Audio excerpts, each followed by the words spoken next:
नमस्कार। घटना चक्र बुक वीडियो के इस शैक्षणिक मंच पर आपका स्वागत है।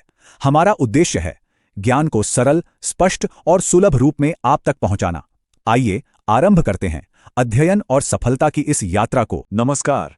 चलिए आज आपको ले चलते हैं भारत की एक अनोखी सफारी पर। हम कुछ सबसे दुर्लभ जानवरों और उन खूबसूरत पार्कों की सैर करेंगे जिन्हें वो अपना घर कहते हैं। तो इस सफारी में हम क्या क्या देखने वाले हैं, चलिए एक नजर डालते हैं हमारे आज के सफर पर। हम एक शिकारी की वापसी से शुरू करेंगे, फिर भारत की वाइल्ड लाइफ डाइवर्सिटी देखेंगे, इसके अभयारण्यों का नक्शा समझेंगे, कुछ कुदरती अजूबों की खोज करेंगे और आखिर में टाइगर कंट्री के दिल से गुजरेंगे। तो सबसे पहले बात करते हैं एक ऐसी बड़ी खबर की जिसने हाल ही में पूरी दुनिया के कॉन्जर्वेशनिस्ट्स का ध्यान अपनी ओर खींचा है। 12 सिर्फ एक नंबर, लेकिन वाइल्ड लाइफ कंजर्वेशन की दुनिया में इस नंबर का क्या मतलब हो सकता है, जरा सोचिए। तो ये रहा जवाब। ये एक वाकई में ऐतिहासिक पल था। दशकों बाद धरती के सबसे तेज दौड़ने वाले जानवर की भारत में वापसी हुई। पर ये जो इतना बड़ा प्रोजेक्ट है, ये सिर्फ चीतों को वापस आने के बारे में नहीं है। असल में ये एक राष्ट्रीय प्राथमिकता है, एक कोशिश है उस पूरे इकोसिस्टम के बैलेंस को फिर से बनाने की, जो एक टॉप प्रेडेटर के ना होने से बिगड़ गया था। चीते की कहानी तो बस एक शुरुआत है। चलिए अब भारत के कुछ और अनोखे और शानदार जीवों से मिलते हैं। तो अब मिलते हैं एक ऐसे पक्षी से जिसका नाम भी शानदार है और वो खुद भी। ये है ग्रेट इंडियन हॉर्नबिल। ये शाही परिंदा पश्चिमी घाट के घने जंगलों की असली शान है। हॉर्नबिल की एक बात बहुत खास है, इसका घोंसला बनाने का तरीका, जो अपने आप में कमाल का है।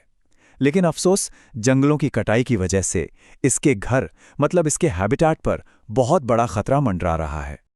अच्छा, तो पश्चिमी घाट के घने जंगलों से निकलकर अब चलते हैं देश के एकदम दूसरे कोने, नॉर्थ ईस्ट में। यहां हमारी मुलाकात होगी हुलॉक गिबन से, जो इस इलाके की रिच बायोडाइवर्सिटी का एक बहुत जरूरी हिस्सा है। देखिए, कुछ खास प्रोटेक्टेड एरियाज कुछ खास स्पीशीज के लिए आखिरी उम्मीद की तरह हैं। जैसे कि ओडिशा का भितरकनिका खारे पानी के मगरमच्छों के लिए जन्नत जैसा है, तो वहीं राजस्थान का desert national park critically endangered great Indian bustard के आखिरी गढ़ों में से एक है। तो चलिए अब थोड़ा जूम आउट करते हैं और उस पूरे नेटवर्क पर नजर डालते हैं जो भारत के कंजर्वेशन एफर्ट्स की रीढ़ की हड्डी है, हमारे नेशनल पार्क्स। ये देखिए, ये देश भर में फैले पार्कों की बस एक छोटी सी झलक है। हर पार्क अपने आप में एक अनोखे इकोसिस्टम को बचाए हुए है। सोचिए, असम के दूर दूर तक फैले घास के मैदानों से लेकर केरल के हरे भरे रेन फॉरेस्ट तक, सब कुछ। अब एक ऐसे पार्क की बात करते हैं जो अकेले ही भारत की इनक्रेडिबल ज्योग्राफिकल डाइवर्सिटी का सबूत है, नामदफा नेशनल पार्क। सच में ये एक असाधारण जगह है। जरा सोचिए, एक ही नेशनल पार्क के अंदर ट्रॉपिकल, सब ट्रॉपिकल, टेम्परेट और आर्कटिक, ये चारों क्लाइमेट जोन्स मौजूद हैं। मतलब ये तो ऐसा हुआ जैसे एक ही जगह पर खड़े खड़े पूरे कॉन्टिनेंट की सैर कर ली हो। चलिए अब उन जगहों को देखते हैं जो सिर्फ जानवरों के लिए नहीं, बल्कि अपनी यूनिक जियोलॉजिकल हिस्ट्री यानी अपने भूवैज्ञानिक इतिहास के लिए भी प्रोटेक्टेड हैं। और ये एक बहुत ही मजेदार फैक्ट है, भारत का पहला बटरफ्लाई पार्क। ये कंजर्वेशन के एक बिल्कुल अलग पहलू को दिखाता है और ये याद दिलाता है कि संरक्षण सिर्फ बड़े जानवरों का नहीं होता, बल्कि छोटे छोटे नाजुक इकोसिस्टम्स का भी होता है। ये टेबल उन जगहों को दिखाती है जो धरती के लाखों साल के इतिहास को अपने अंदर संजोए हुए हैं। एक तरफ पेड़ों के फॉसिल्स हैं जो जंगल के जंगल पत्थर बन गए, तो दूसरी तरफ उल्कापिंड से बनी झील। ये जगहें सच में टाइम ट्रैवल करवाने वाली खिड़कियों जैसी हैं।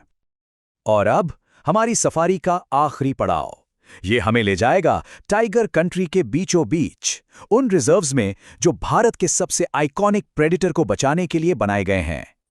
तो ये देखिए, कर्नाटक के बांदीपुर से लेकर अरुणाचल के पक्के तक, ये बस कुछ नाम हैं उन जरूरी टाइगर हैबिटेट्स के जो देश के अलग अलग कोनों में फैले हैं। ये दिखाता है कि टाइगर कंजर्वेशन के लिए कितना बड़ा एफर्ट चल रहा है। ये एक बहुत जरूरी बात है। किसी भी प्रोटेक्टेड एरिया के लिए उसके पानी का सोर्स, जैसे कोई नदी, उसकी लाइफलाइन होती है। कॉर्बेट नेशनल पार्क की बात करें तो रामगंगा नदी ही उसकी जान है।